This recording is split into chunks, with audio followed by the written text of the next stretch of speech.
ইসলামী ব্যাংকের এমডি মনিরুল মাওলার অপসারণ ও গ্রেফতারের দাবিতে বিক্ষোভ মিছিল অনুষ্ঠিত। স্বৈরশাসক শেখ হাসিনা এবং ব্যাংক লুটেরা এস আলমের সহযোগী দুর্নীতিবাজ বিদেশে টাকা পাচারকারী সহযোগী ইসলামী ব্যাংকের এমডি মনিরুল মাওলার অপসারণ এবং গ্রেফতারের দাবিতে বুধবার রাজধানীর মতিঝিল দিলকুশা সানমুন টাওয়ারের সামনে থেকে বিক্ষোভ মিছিল অনুষ্ঠিত হয়ে ইউনুস সেন্টারের সামনে প্রদক্ষিণ করে। ইসলামী ব্যাংক টাওয়ারের সামনে এসে পরবর্তী সমাবেশ অনুষ্ঠিত হয়।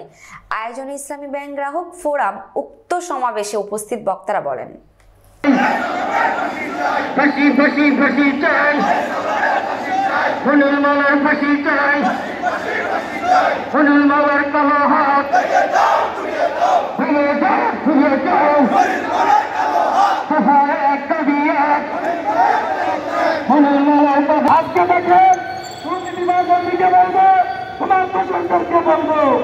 আমরা রাজপথের সরকার চালিয়ে যাচ্ছি। আমরা আগামী দিনে এই টাওয়ার থেকে একটা একটা করে পালা ছেড়ে বের করা হবে।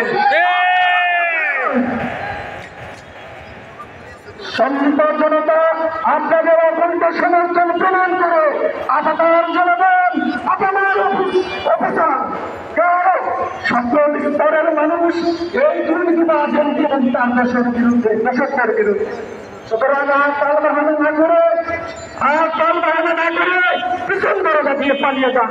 সামনের দরজা দিয়ে পালানোর পথ রুদ্ধ হয়ে গেছে। এবং তোমার পছন্দের জন্য বলছি, কোন রকম মিথ্যাচারের আশ্রয় নিয়ে কাজ হবে না। এক এক সময় এক এক মিথ্যাচার, সকালে এক ধরনের মিথ্যাচার, বিকালে এক ধরনের মিথ্যাচার, সকালে এক ধরনের প্রতারণা, বিকালে আর এক ধরনের হুমকি। কোন হুমকি রাজনীতিতে কাজ হবে না। আপনারা কি ভাবছেন